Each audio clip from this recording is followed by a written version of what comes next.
Hello, welcome to Sported. I am Shane and I am in a great mood today because they did it. Grimsby Town have knocked out Manchester United in the Cup last night on penalties. 2-2 after 90 minutes, and then they did it. They beat them on penalties. Fully deserved. What a result. They even rested players because they got important league games coming up. What a result for them. Possibly one of the greatest results in their history. But what on earth is going on at Manchester United just when we thought it couldn't get any worse and hoping it was going to get any worse? It has. This has got to be one of their worst results ever. And Amorim, Ruben, what are you doing? What is going on? Is he going to keep his job? It is looking very doubtful. Very doubtful indeed. I think he's now up there with Graham Potter, one of the favourites to go with the Forest manager as well. And what is going on? Nuno is looking like he might leave, he might stay, but back to Manchester United. What a night.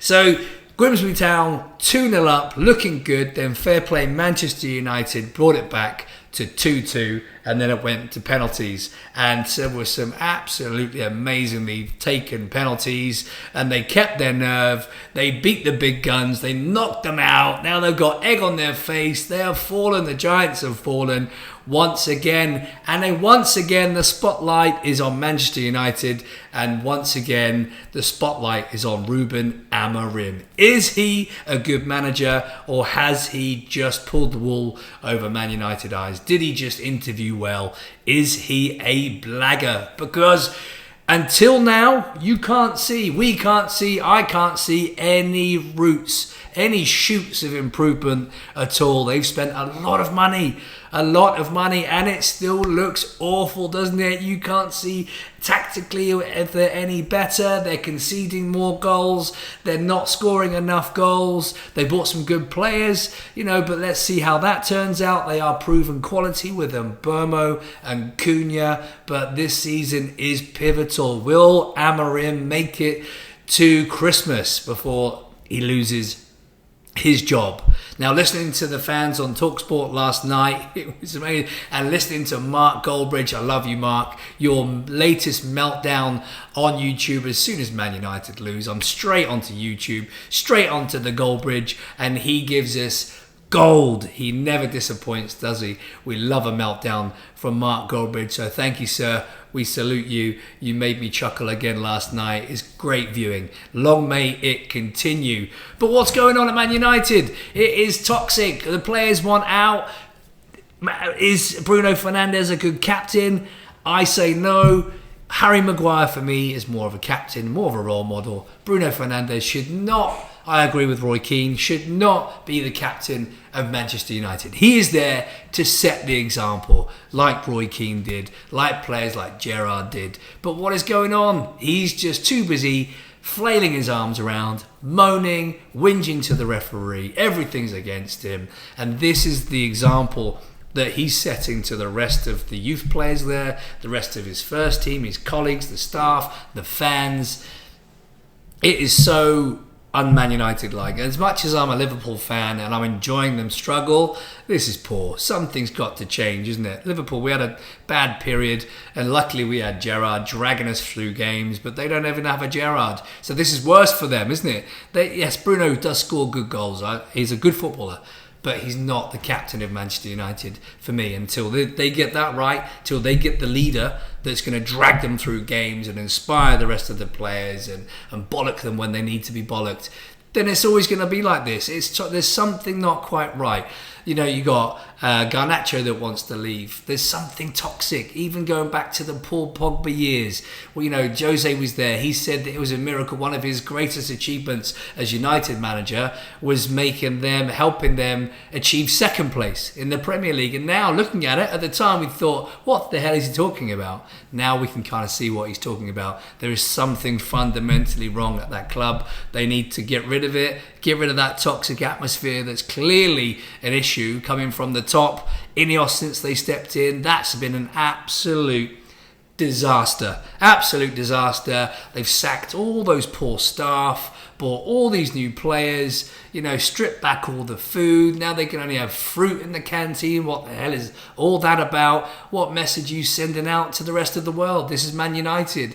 You can't be stingy and penny pinching and sacking the staff and then spending 60 million on him and 80 million on him and God knows what. It's an absolute mess. An absolute mess. And then when Gary Neville interviewed the owners and said, but why didn't you just do a fundraiser? That would have saved the staff's job. And he went, I didn't think about that.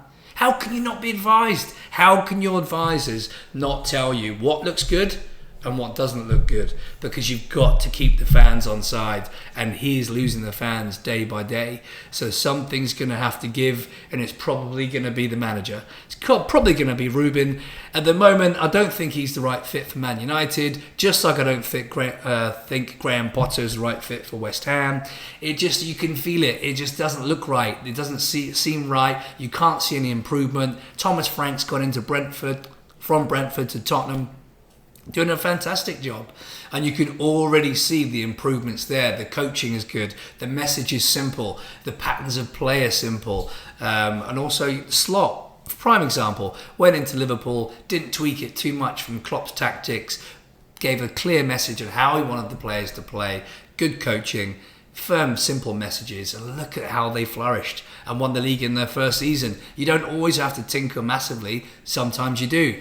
That's your job, as Roy Keane says. That's your job. That's what you're there for. And if you can't do your job, get out, because you need to get somebody in that does. And this is Man United. This is supposed to be the biggest club in the world, the most prestigious. And they are an absolute mess. And they're just going backwards. They're throwing money at it, but the foundations are wrong. And that's the key. They need to start again, like Gary Neville said, clear the decks. The big dogs, Ineos, have come in. It hasn't worked. They need to look at themselves. You're losing the fans. It's getting toxic, and there's going to be a revolt. I can't see Amorim. I can't see him staying until Christmas. I think he'll probably lose his job unless there's a miraculous recovery or improvement. But we'll see. We'll see. One thing is, though, it's bloody amazing. It's amazing to watch as a Liverpool fan. In honesty, we want all the good clubs to be good, because we still want the Premier League to be the best in the world. We do, we really do. So as much as I love seeing Man United struggle, you want these title challenges with all the best teams up there. It's nice to see last season, the new clubs come up and challenge, like Forest, like Villa. It's good to see, but you want everyone at it. You want the product to be the best it can be, and at the moment, Man United, you got a lot to do. So we'll see. What do you think, guys? Do you think Amorim's going to keep his job until Christmas? Do you think he's the right fit for Man United? What do you think about the owners? They've got a lot to answer for. It's a bloody mess. Anyway, let's see what happens. Get your comments in. More to come. Look forward to the football the weekend. Enjoy it, and speak soon.